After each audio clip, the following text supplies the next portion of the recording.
হিসেবে বেস্ট, বাংলাদেশের one of the best hero আমি শাকিব খানকে বলবো, এবং বিগ ফ্যান। যে উনি নিজেকে খুব ভালোভাবে গ্রুম আপ করেছেন, অ্যান্ড আমরা চাই ওনার কাছে এরকম শুধু ঈদে না, আরও ভালো ভালো অনেক মুভি যেন উনি করে। আর ওনার জন্য অনেক অনেক বেস্ট উইশেস। ওনার অ্যাক্টিং স্কিল, অ্যাকশন সব কিছুই অনেক বেশি ডেভেলপ হয়েছে, যেগুলো আসলে আমরা মিস করতাম। ওনাকে দেখলে এখন তামিল হিরোদের একটা ভাইবস চলে আসে।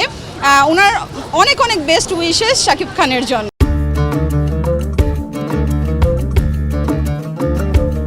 বরাবরই শাকিব খান মানেই হচ্ছে হিট, এটা আসলে বলার অপেক্ষা রাখে না। বাংলাদেশে একজনই সুপারস্টার, সেটা হচ্ছে শাকিব খান। আর বাংলাদেশে যত নায়কই আসুক না কেন, রাজত্ব শাকিব খানই করবে। ছোটোবেলা থেকে দেখতেছি ওকে, তো ওই সুবাদে বলা যায় ভালো, ওকে ভালো লাগে। আর হচ্ছে অন্যান্য যেই বর্তমানে কিছু নায়ক ঢুকছে আর কি, সিয়াম, তারপর হচ্ছে আরফিন নিশু, তো আমার যেটা মনে হয় কি ওরা ওই ছোটো পর্দাতে ঠিক আছে। আরফিন নিশু